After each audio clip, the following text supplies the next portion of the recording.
দেখতে দেখতে 16 বছর কেটে গেল। মনে হয় যে সেই সেদিন, কিন্তু 16 বছর চলে গিয়েছে জীবন থেকে।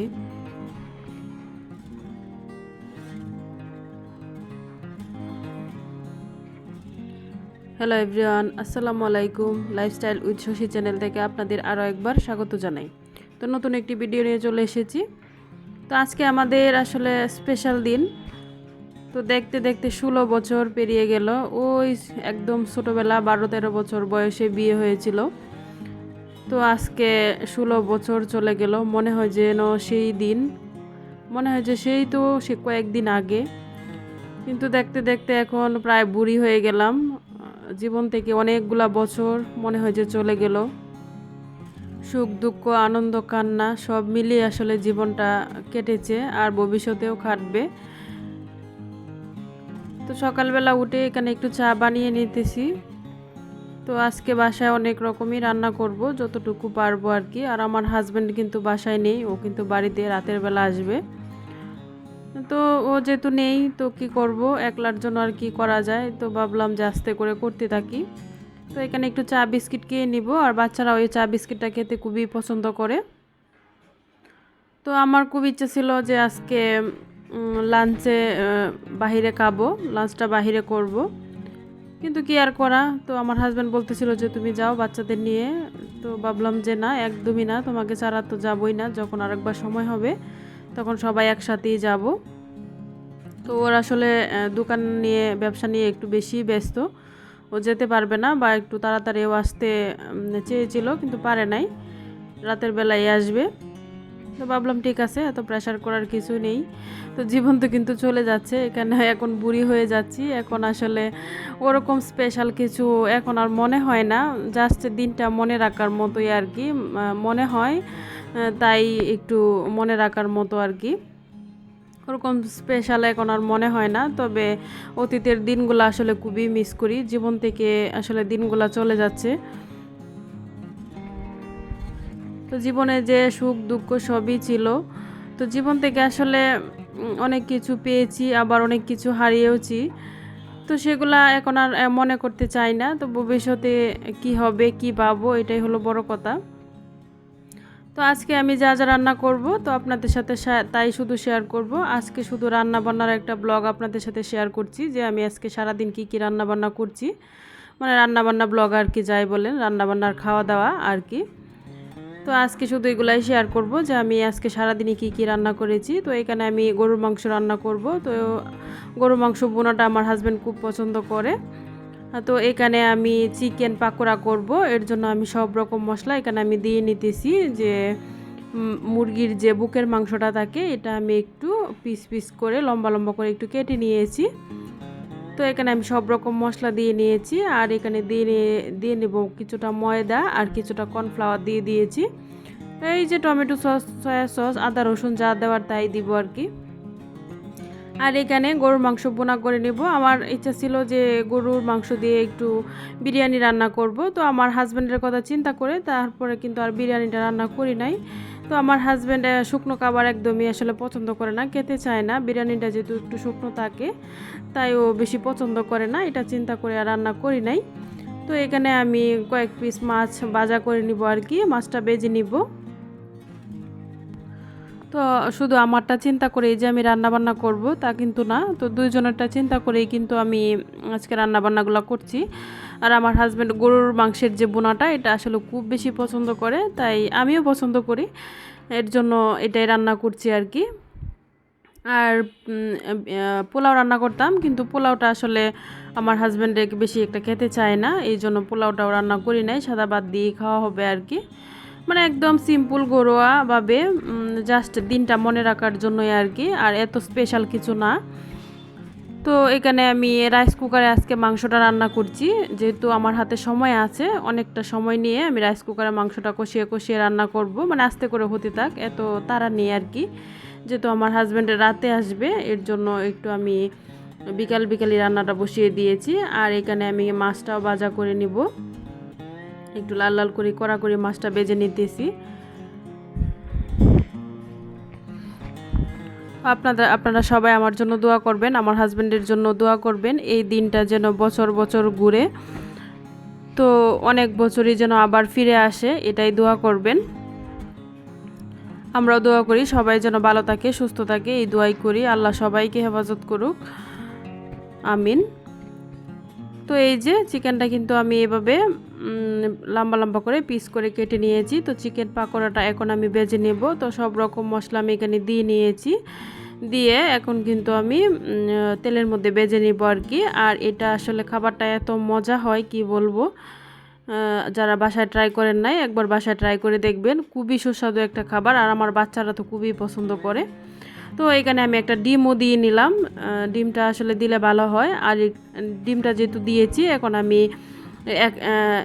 এক চামচের মতো লেবু রস দিয়ে দিব, যেহেতু ডিম দিয়েছি, নয়তো আবার ডিমের কাঁচা গন্ধটা আসবে, এর জন্য আমি একটু লেবু রসও দিয়ে দিলাম। দিয়ে যেহেতু আমি কর্নফ্লাওয়ার দিয়েছি, তো এটা মাখাতে কিন্তু এটা মানে মাংসটার সাথে মশলাগুলো লেগে থাকতে সাহায্য করবে কর্নফ্লাওয়ারটা দেওয়ার কারণে।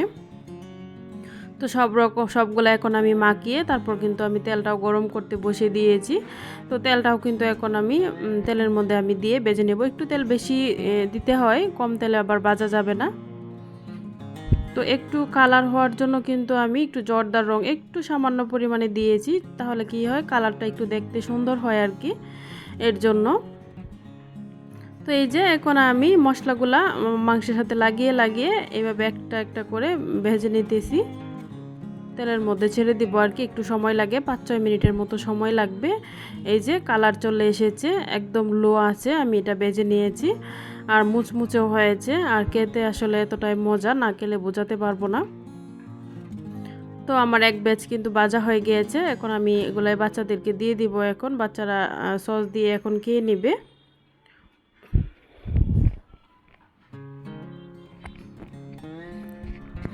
অনেক কিছুই করার আসলে প্ল্যান ছিল, মানে বাহিরে যাবার প্ল্যান ছিল, কিন্তু আমার হাজব্যান্ডের আসলে একদমই সময় নেই।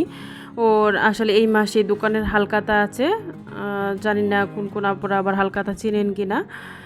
তো আসলে 6 মাসে একবার হয় এই হালখাতাটা, মানে সারা মাসের যে টাকাগুলা বাকি থাকে ওটা আসলে 6 মাস পর পর তোলা হয়। তো এগুলা নিয়ে আমার হাজব্যান্ড একটু বেশি ব্যস্ত হয়ে পড়েছে। আর যেহেতু সামনে ঈদ আছে, ঈদের মধ্যে বাড়িতে যেতে হবে, তো এর জন্য কুরবানি নিয়েও একটু ব্যস্ত আছে আর কি। আত্মীয় স্বজনের মধ্যে এটা নিয়ে একটু মেলাতে ঝামেলা হচ্ছে, এটা নিয়েও খুব ব্যস্ত আছে।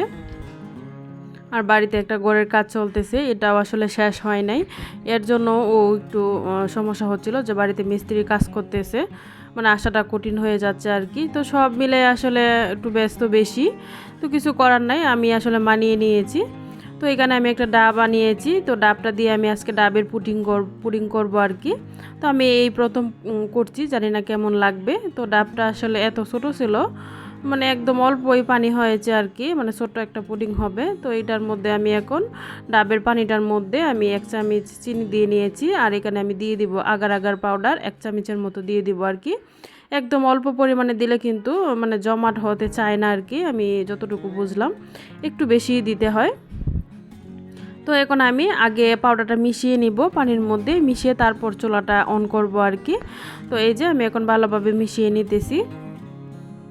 তো এই যে মিশানোর পরে কিন্তু চুলাটা অন করে দিয়ে রান্না করে নিলেই হবে। অল্প পরিমাণে সামান্য পরিমাণে একটু লবণ দিয়ে নিয়েছি, দিয়ে এটা আমি ভালো করে ফুটিয়ে নিয়েছি।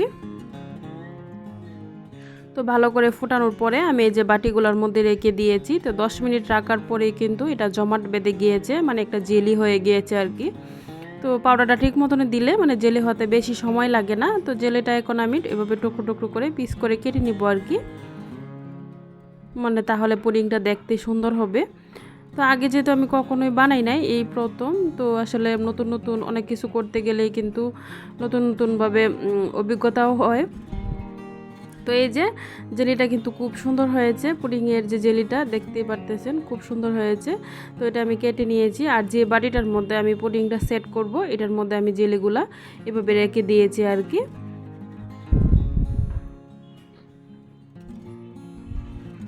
আর আমি দুধটা কিন্তু আপনাদেরকে আগেই দেখিয়েছি, দুধটা আমি রান্না করে ফেলেছি, এখন আমি আগার আগার পাউডার দিয়ে আমি আবারও রান্না করে নিব।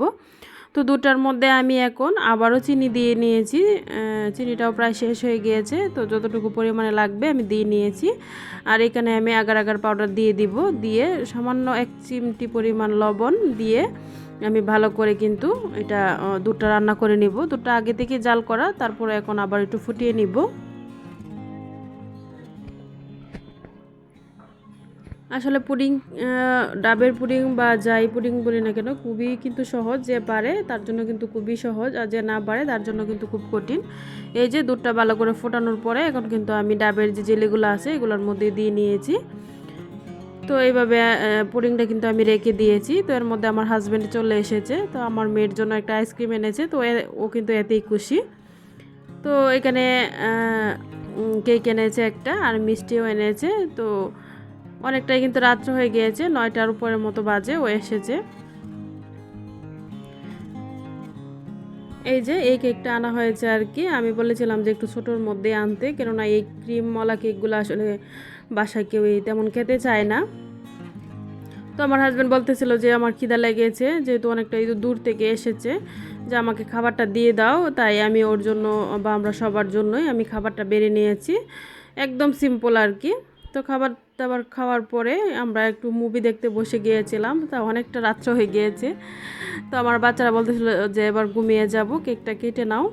তো এই যে আমরা এখন রাত 12টা বাজে কেক কাটতেছি। আর পুডিংটা এখন আর কেউ খাবে না, কেননা কারোর পেটে খিদা নেই, তাই ভাবলাম যে বাটিতেই থাক, পরের দিন সকালে এটা বের করে খাবো আর কি। একদম সিম্পলভাবে ঘরোয়াভাবে আমি বাসায় যেভাবে আমি আমার ম্যারেজ ডে পালন করেছি আপনাদের সাথে কিন্তু তাই শেয়ার করছি।